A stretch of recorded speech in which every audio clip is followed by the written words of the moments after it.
Welcome to the court. This is Acker at Basketball. Hello, welcome to another episode of the Acker at Basketball podcast. You're here with your number one father-son duo when it comes to anything ASUN men's college basketball. I'm your co-host, Curtis D. Acker. And I'm your co-host, Mark Acker. We're going to tweak the show format a little bit this week. If you could let us know, watch them, and see which one you may like a little bit better than the other. Yes, let us know down in those comments down below. Last week, we broke it down day by day for you, the games that were from opening week and then the ones that were upcoming that we're going to cover today. This week, we're going to do it team by team, starting reverse alphabetically. So let's go with the West Georgia Wolves. They did end up getting their first victory of the season against Huntington College, 120-83 victory. Very well possibly could have been the game that earned Josh Smith Newcomer of the Week. 26 points, 5 boards, 5 assists, plus 2 steals. That would do it, yes. Yeah, it was a really good game. We did not see that game, but what we did see was the game against UCLA. Yeah. Which, that one turned into a shocker. We ended up buying Big Ten Plus. And boy, am I glad I did, because I got to see this West Georgia team perform in a way that I did not expect. Yeah, they played hard throughout. They kind of tapered off their first game of the year, but they just kept at it. Really started out strong. 5 threes from Brady Hardaway, I think, helps a lot, right? 5 blocks from Kenneth Chime inside. He's going to lead the league in blocks, folks. I'm Bold take. Yes. Yeah, he's got the ups. He's got the timing, and he's looking for those blocks. He looks fantastic with that effort. Yeah, in the space. Shelton Williams-Dryden with a great night, too. 16 points, 6 boards, 3 apples. Brought a new element to his game, though. You had him as one of your guys that you think might win the Player of the Year award. That's right. Yeah. And what is that new element that he's added? Enlighten us. The three-pointer. He not only did just take him because they were there or shot clock, he's looking for his threes. Mm-hmm. Right? He was really looking for him. So he barely took any last year. We don't know if he couldn't make them. He didn't dribble through everybody, but he was playing the 5 a lot last year. He was playing the 5, right? So he doesn't need to this year, as we've talked about. Yeah. So that's it. So watch out, everybody. West Georgia is going to be a much better team this year. Yes. They do have a couple games coming up here. One against Citadel, the Bulldogs. So 1 and 2 start for Citadel. I see this being a dub for West Georgia. Yep. I think they're going to get over that hump and get their first Division I victory this year. Right. And then I actually think they're going to end up beating Tennessee Tech, who lost by 12 to Western Kentucky. Obviously, Western Kentucky beat Eastern Kentucky earlier in the week here, but I think there is a strong chance that West Georgia is going to end up having a 2-0 week. Like it. So you're saying 2-0? Yeah. Awesome. I'm going 2-0. Nice. Right, I'm going to go 1-1. I think they offensively, let's get some consistency going. So maybe they're going to just shots aren't going to quite fall in one of the games, but you're going to see the effort, folks. That's the main thing I think we're both taking out of watching West Georgia so far is the effort and the ability to impact the game. Any offense or defense is top notch. Right, and I'm actually wondering real quick before we move on how much of the UCLA game with Shelton taking those threes, how much of that was game plan versus Shelton's new development this year, or maybe it's both, but I think the coaching staff might be picking and choosing what style of play is best for each lineup. That's something to watch out for as we continue on through the season here. Absolutely. Let's move into Stetson, though. So Stetson end up getting their first victory as well against Fort Lauderdale, 106-77 victory in that game. It was Jamie Phillips Jr. leading the way, 22 points, 7 boards, 4 assists. Actually good enough to be on our Top Performance Tuesday, which we release those on YouTube Shorts, Instagram, Facebook, X, Threads, and TikTok as well. So if you want to check those out, be sure to let us know whenever we post one of those. Who do you think had the top performance each week? Then a 102-61 loss against Miami. Real quick, I want you to say your thing that you thought about Miami's head coach. Oh, that he looks like Mike McDaniel? Yeah. At least he did that game. I couldn't back it up, but just, Skinnier glasses. Skinny, and he had the strut looked a little bit like him. Yeah, it was funny. That's right, yeah. It was funny. But the big answer I think we got out of that game, even though it didn't end up being a big loss, I think the front court's going to be, the front court's not going to be the defensive juggernaut for the team this year. It's going to be the backcourt. The backcourt, very aggressive. Yep. We saw Ethan Copeland, and Sermons as well. They can all scrap. and create a little bit of chaos there. And boy, can they shoot it as well. Yes. It really can. Beautiful art. Like Copeland's shot is just gorgeous.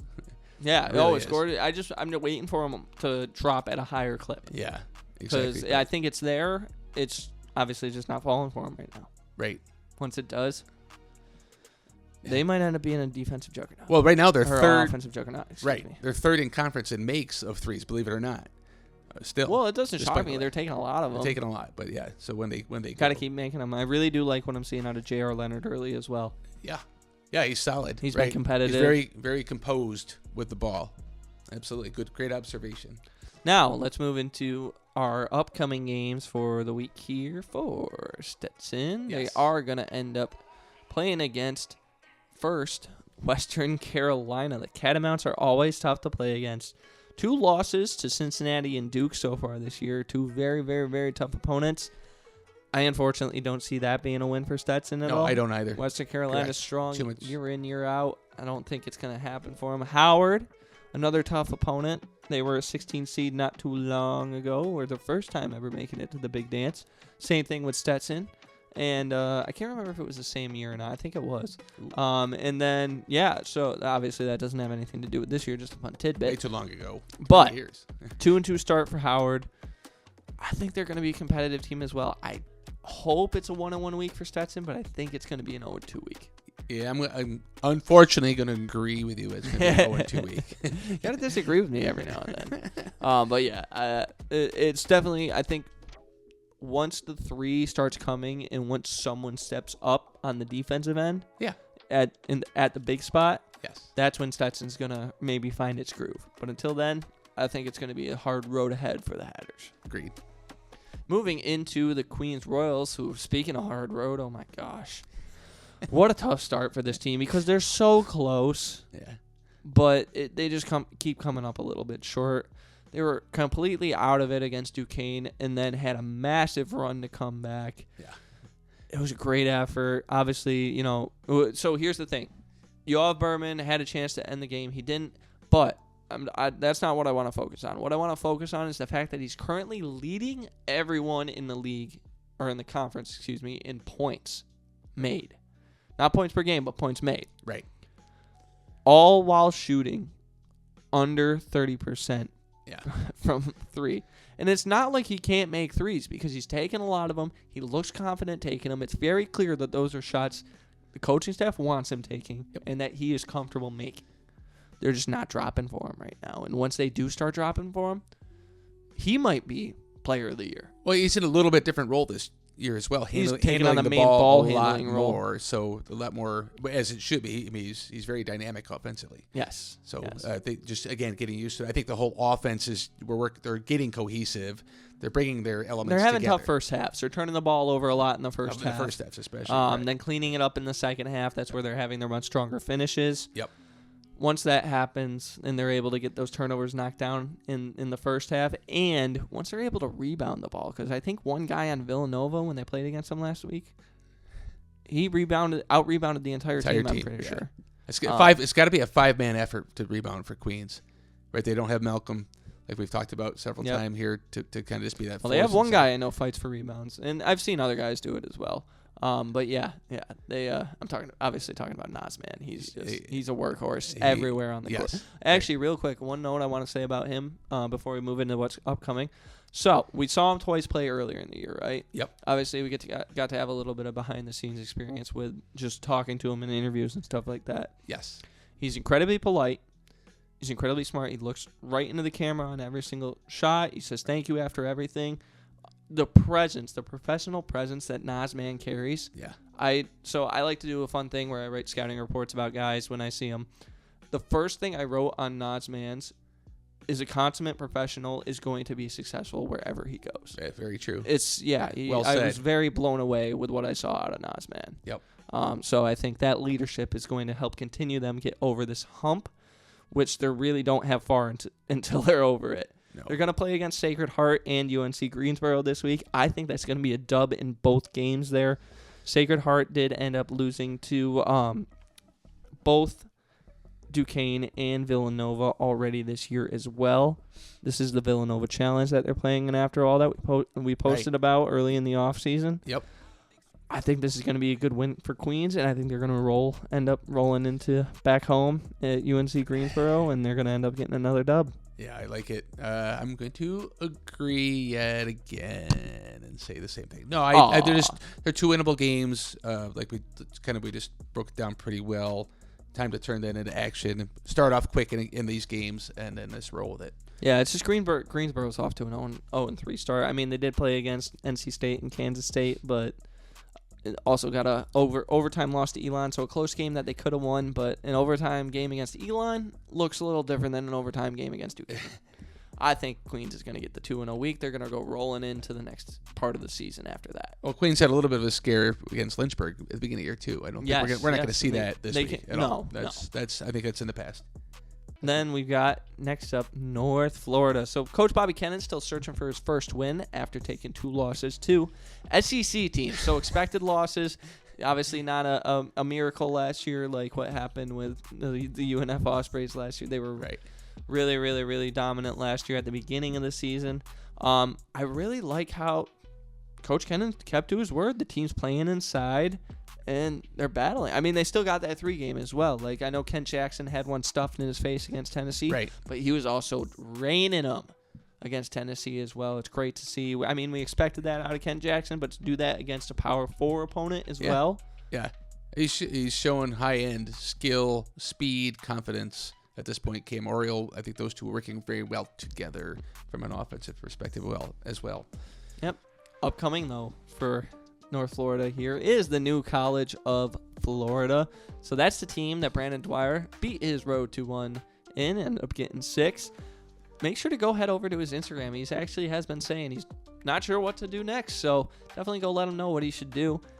What was your thoughts? Said road to 7. Probably 80,000 people have said that already.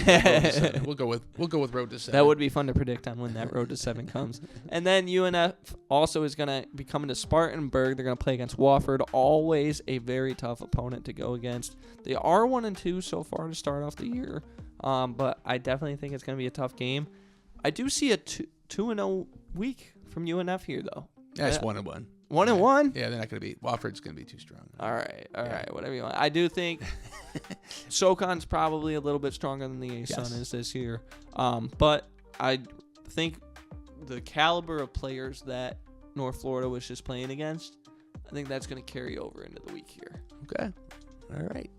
Bring it on. Next, let's go. We don't have a jersey thing line on this one. Right? No, we don't. I'm not wearing that Troy Polamalu jersey ever again. Oh, no, not a Steelers jersey, although you could wear it again. Yeah, I'm good. I'll stick with my Darius Leonard. Moving into the North Alabama Lions. So I think this team, there's 2 teams I really think have probably had the hottest starts to the season. North Alabama's definitely one of them. Oh, yeah.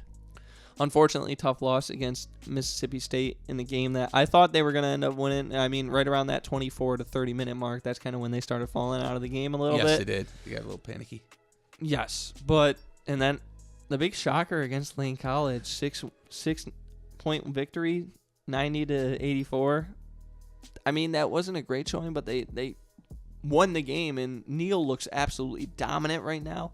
Also pulled out an overtime victory against Northwestern State in a game which they let them come back in. I turned the game off, guys, because I thought it was over.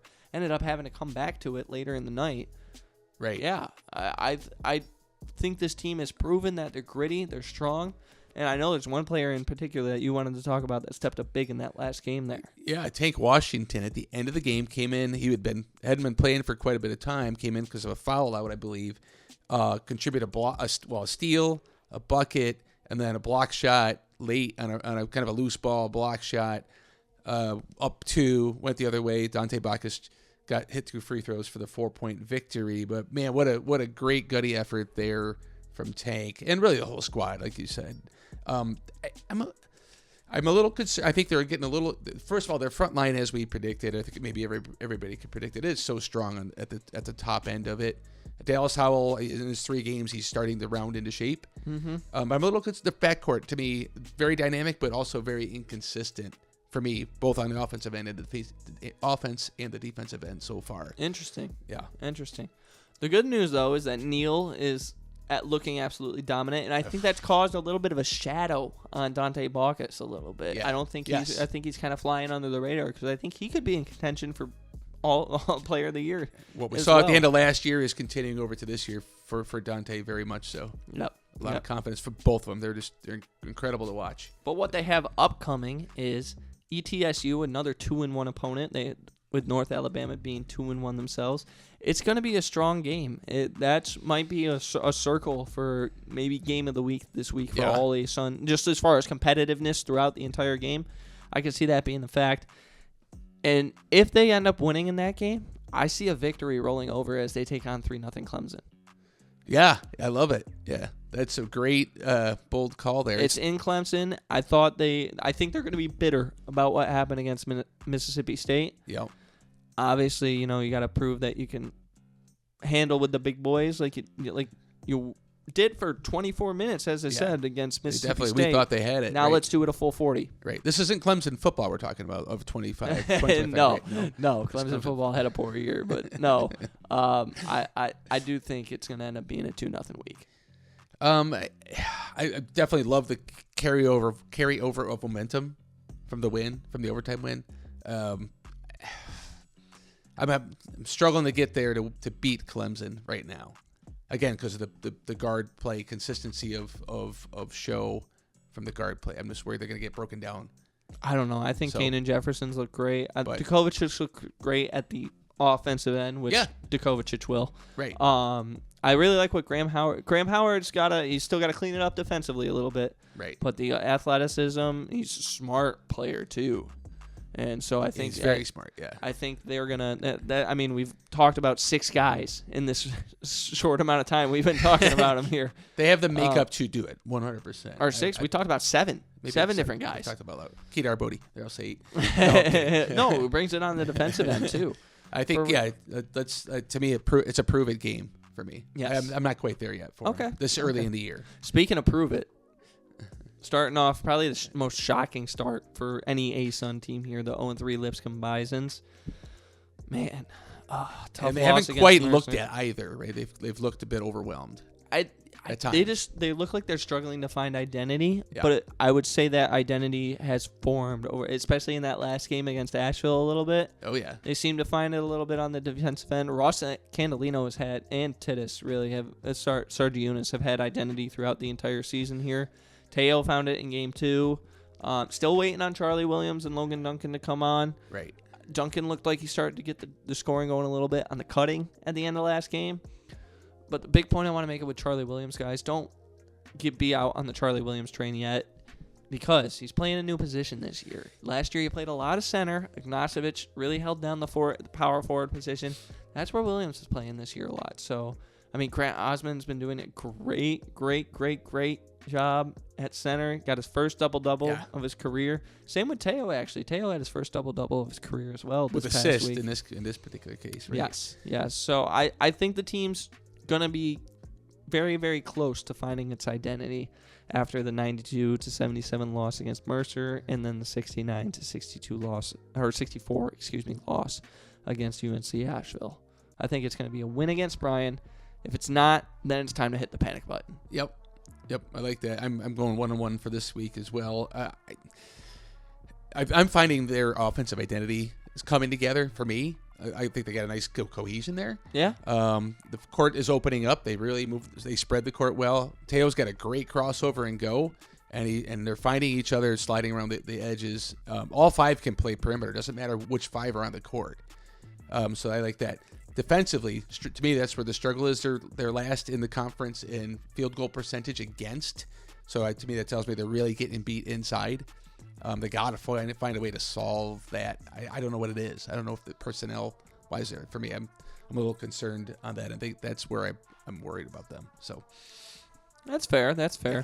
By the way, you said you're going 1-1 as well, but I didn't even tell you, who they were gonna end up. They were gonna end up beating. Clairvoyance over there. Belmont. Early morning clairvoyance. Yeah, I'm also going 1-1. Belmont's. They get to play in Nashville once again, so you're not traveling, you're not going far. Belmont's off to a 2-0 start so far, and I think Belmont's going to continue to roll through there. Correct. But I hope Lipscomb's able to build off the momentum they hopefully get as Kevin Carroll gets his first win against Bryan. Yeah. Trying to speak that into existence right here. And then we'll keep rolling from then on. I'm not out on the Lipscomb yet train, guys. I hope you're not out. Not at all. We've seen improvement in the 3 games for sure. Yes. Moving into Jacksonville now. So the Dolphins, I think, are the most underrated team going into it because they don't have a Robert McCray. Correct. This year. Yeah. They did end up losing their only game against High Point this week, 85-64 was that final score. I believe it was 6 players over 5 in that game as well, though. So good showing there as far as the potential for the future is scoring. Yep. That's the thing. I think they've got a depth of team and everyone's going to do it. I just don't know if they're going to have the guy that's able to step up in crunch time when they need it. That's my only concern for this team. Yeah. Yeah, and High Point's a tough team, too. Yeah, they're probably the best team in the Big South. Yep. I like their game style play. Their perimeter offense off the bounce, they can attack. I like that off their squad. I think I have it that they're first in rebound differential, rebounds for and against in the conference. So defensively, maybe starting off good, but I see more from their bigs from an offensive perspective. Right. Is where maybe of some traditional inside play and putback play that we know Jacksonville can do. Yeah, I mean, but let's see what they got upcoming for this upcoming week here. As I completely lost where my mouse was. Sorry, that was my bad. My mouse. Oh, what'd you end up doing? I grabbed I was moving the mouse. You were moving onto my computer? Oh, that's what it was. Okay. Yeah, our computers are split because I gave him one of my extra MacBooks. This upcoming week, Jacksonville is going to take on 1-2 VMI and then take on 3-0 George Mason. I hope it's a 1-1 week. I'm a little worried with them going all the way up to Virginia, playing against VMI. That home court advantage probably going to end up being pretty strong over Virginia Military Institute. Yeah. The Keydets, you probably didn't know that one. I don't need to. You know them all, exactly. So it doesn't matter. But yeah, I'm worried that it's going to be an 0-2 week, but I'm going to hold out an optimistic 1-1. I don't think they're going to end up beating George Mason, though. A-ton opponents are always tough. Correct. Yeah, I'm on that. I'm going to go 1-1. Oh, agree with me again. Yes. Alrighty. Yeah, they need to win. Yeah. Moving into FGCU now. They did end up losing 113-70, but J.R. Konechny looked great this week, scored 50 in the 2 games that he played. They also ended up heartbreaking loss against Georgia Southern. Led the way early in that game, then kind of ended up trailing off a little bit. Kind of had to fight to get back into it, and it was a strong game throughout. But obviously a 1-point victory. Yeah, I mean, really, you could talk about it because if they get an extra bucket go their way, we're talking about it completely differently today. Oh yeah, exactly. They're giving up a lot of points. I mean, I know Illinois is one side of it, but they're giving up a ton of points and giving up a high percentage of shots scored against them. Yeah, but they're also scoring a lot. They're scoring like crazy. Yeah. Like even putting up 70 in a game where you get beat by 43? Yeah. I mean, that's a lot of points to put up in a game like that against a Power 4 opponent. They're going to be they might be the strongest offensive team in the conference this year. Yeah. The defensive end though might be a little bit of a concern. I hope Isaiah Malone. Well, I'm holding out that Isaiah Malone and J.R. Konechny are going to hold it down when it comes to conference play time. Right. Because both of them have the size and the ups to do it. Like, they got bunnies. Yes. Oh, they do. Yeah. I'm not sure what's missing defensively. I haven't really studied that part of it enough. But they're scoring. We'll talk about the offense. Leading the conference in scoring again after 3 games. Shots attempted by 12. They're taking 82 shots per game. Talk about getting a lot of ball. possessions. Yeah, exactly. Well, give it up, turn it right back. Right. One way to win. For the upcoming games that they got going against 1-2 Chattanooga, where Billy Smith is at, and then also we're going against Samford. Going to play against Coach Lenny Acuff once again. I mean, I think it's a win against Chattanooga. They're playing in Fort Myers that day. Yep. But I think going to Birmingham, Coach Lenny Acuff, obviously coming off a championship season in the ASUN last year, I think Samford's going to sweep the ASUN this year. Ooh. Nah, it's a 2-0 week for Gulf Coast. Interesting. The Eagles are going to take it. You think they have the defensive game to do it? They're going to bring it. They're going to find a way. They're going to find a way to make this work. There's just too much talent there to not. Yeah, that's what I'm going with. There's a reason why I picked them to be my preseason team of the year. I like Ramir Barno's game. Ramir's looked great so far. He's got the point guard position. Confidence. It's my ball. Well, it's kind of hard to say because him and George Washington are kind of split. When George is in the lineup, obviously, they were kind of splitting time, handling the ball. Yes. So, I mean, it's kind of hard to really lock down a true one this year on the team. They kind of just have a bunch of players. Everyone can ball handle. I like that. Then going with Eastern Kentucky. So we were actually at one of these games this week, but they did end up losing the Battle of the Bluegrass. It was an 87-79 loss. Monty in that game had 16, 5 boards, 5 assists, 2 blocks as well. But he did end up going out towards the late end of that game with leg cramps. Yeah. I think if he doesn't go out that game, they win that game. Oh, you can see the team just kind of deflate after that. Like, not really deflate play-wise, but it majorly affected them. Yes. Sure.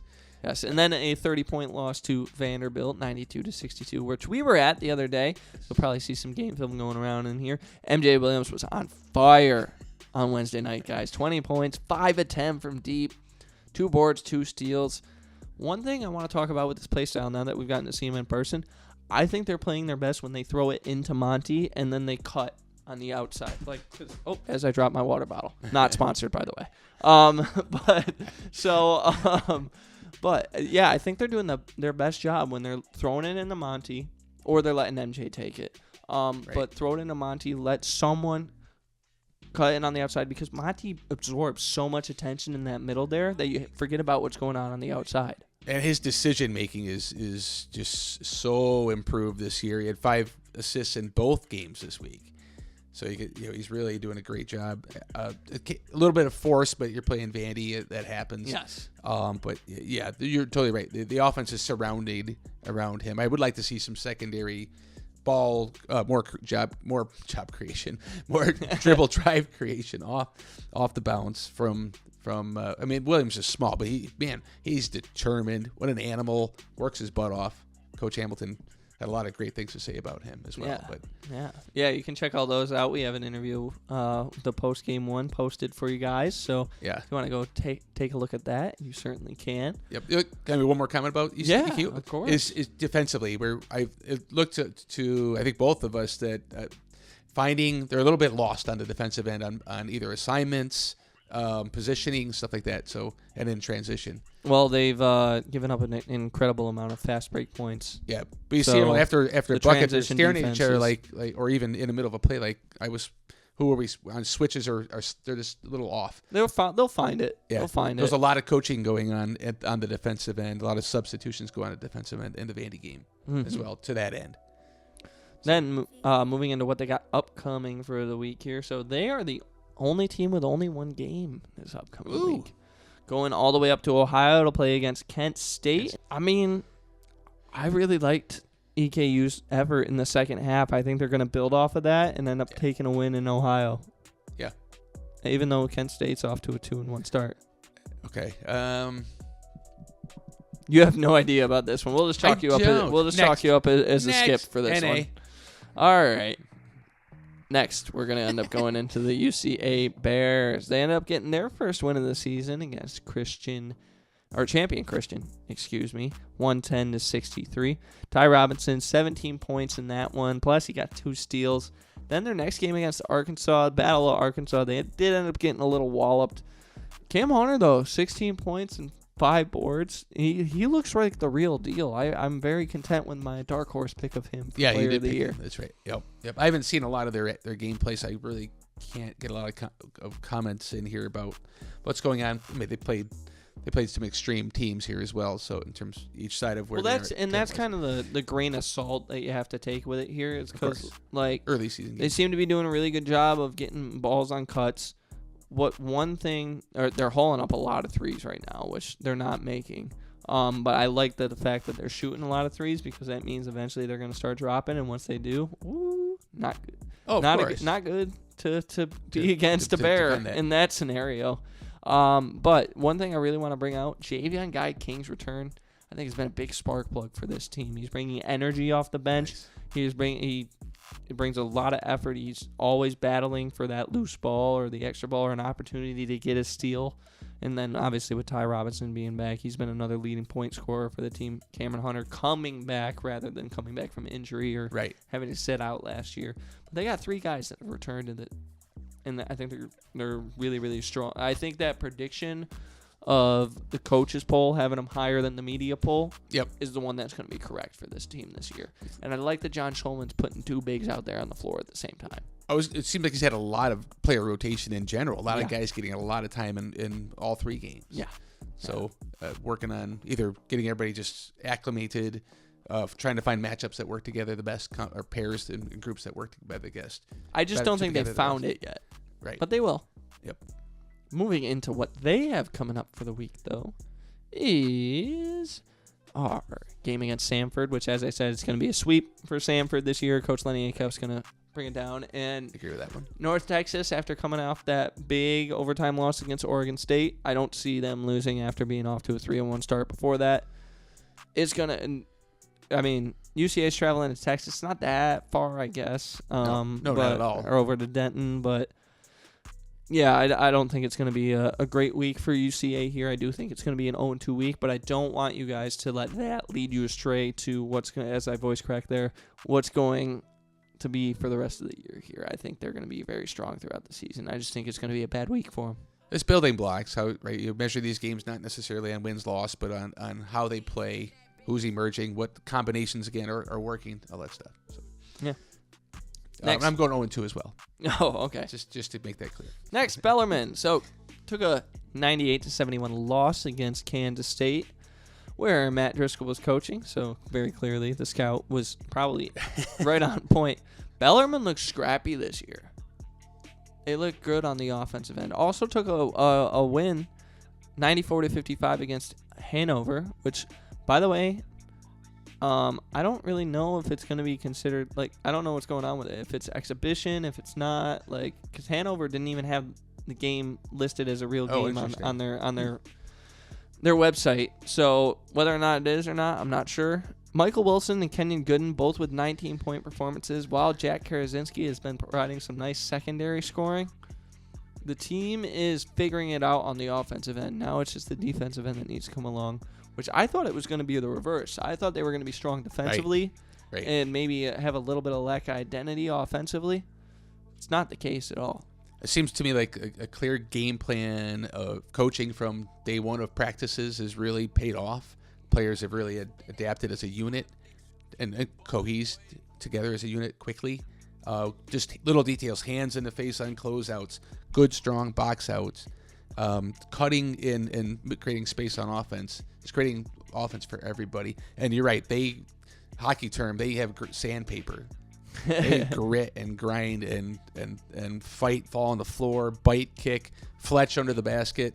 Well, Dave Davenport, or Doug, excuse me, I said Dave. Doug Davenport in his first, congratulations on his first win. Yeah. But he did say in the ASUN tip-off that it's going to be an effort team this year. Yeah. They were going to focus less on fundamentals and more on effort. And and to that point, I want to mention Jacob Wassler as well. Started out, I guess, hurt early or is coming off of injury early, but last couple games this week he really made himself known out there. He's a active dude, right, for sure. Another team that's playing against Wofford, so they're actually coming to Louisville, though. Wofford's not going to be playing in Spartanburg. And then this team's traveling to Notre Dame to play against, or South Bend, to play against Notre Dame. I guess technically they're traveling to Notre Dame, too. They got to go on the Notre Dame's campus to play at the Pavilion. But I don't know, man. I think it's going to be a 1-1 week. As I said, I think Wofford's going to end up getting beat. Once again, not really going to see this team beat a Power 4 team, although the effort could be there to do so. I'm going to go no one to Notre Dame. No, 3-0 start for Notre Dame. It's not happening. Yeah, exactly. I'm going to go overtime loss. Against Wofford? Against Wofford, how's that? Okay, so 0-2 for Bellarmine this week. Yeah. Overtime, respectable loss. Yes. Alrighty. Well, let's move into our final team here. So this is the team that I think has had the hottest start to the season. even though it was a 20-point victory over the team that's projected to finish last in the Mountain West Conference. Right. And then he did end up losing by quite a healthy margin at the end of it, 79-65 against Wyoming, who's projected to finish 9th in the Mountain West. Yep. But the game did not reflect that final score at all. Austin Peay was 5 points behind, 7 points behind, 5 points behind, 7 points behind. Like, they were fighting the entire time throughout the entire contest. They're leading the league in steals per game, or the conference, in steals per game. I keep saying league. The conference. This team is an energizer team. They build off each other. They're 11 deep. I underestimated them coming into the season here. I didn't know where to put them because I really wanted to see how they gelled as a unit. They've gelled as a unit. And Coach Gibson even said the starting five. I'm paraphrasing here. The starting five isn't necessarily it's the group that he paired those, matched them up together. Isn't necessarily the 5 best scorers or the 5 best defenders together. It's 5 that are cohesive together. Right. So that's why you're seeing kind of that. He's always done a big rotation. That team building is together. Yeah, but he's got a game plan around, I think, matchups kind of scenarios that is working at this point too. Cyree Collins, fantastic. Boy, he's dynamic. Yeah. Well, there's a lot of players already that are stepping up as early candidates for Freshman of the Year this year. Yep.